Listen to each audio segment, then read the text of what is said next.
This is the scaled-down representation of our full-size solution. The design measures the average wind speed over a 10-second period and changes the fountain height based on that value. For reference, the full-scale solution uses a 10-minute period. We are using a small PVC pipe system in a children's pool to represent the physical fountain. Water can be seen leaving the fountain, but that is not a concern as our POC is simply a software component functionality demonstration. Now we begin the system component breakdown. The Windows-based processor is used for security reasons, runs the Arduino program, and inputs values into an Excel database. The Arduino, sitting on the bottom of the acrylic case, converts wind speed values to a 0 to 5 voltage and sends that voltage to the external circuit. The external circuit, sitting in the top of the acrylic case, amplifies the voltage to 0 to 10 volts and sends that value to the solenoid valve. This is the power going to the pump, external circuit, and solenoid. The submersible pump sends a constant flow rate to our solenoid valve. The solenoid valve variably opens and closes the pipe based on the input voltage from the external circuit.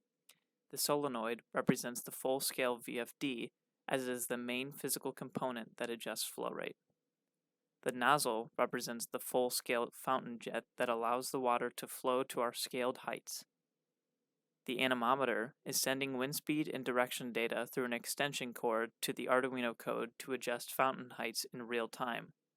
We are simulating wind by standing at varying distances from a leaf blower.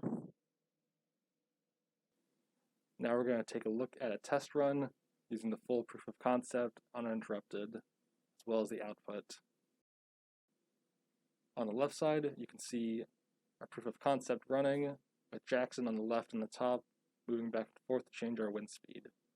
On the right side, you can see the output from the Arduino at the bottom, which comes out every 10 seconds on the timestamp. The first two numbers represent our wind speed from the anemometer, measured first in rotations, and then in miles per hour. The next three numbers represent the direction from the anemometer, first in analog, then in degrees, and finally as a cardinal direction. The number after that represents the flow rate in gallons per minute, followed by the rest of those numbers, which are our adjustment factors, where you can fine-tune how the system works with different wind directions. Currently we're not using them, but the functionality is present there. On the right, you can see that the red line represents our measured height, which can also be seen on the left, where each notch represents 1 foot.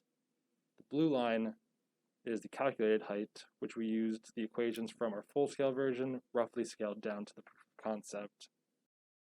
Some of the key differences between this and the full-size version are how we calculated the height-to-flow rate relationship. In this case, we were able to do it experimentally, but in the full-size version, we had to do that theoretically based on Bernoulli's equations. Another big difference is here we use a solenoid valve, as mentioned before, as opposed to a variable frequency drive.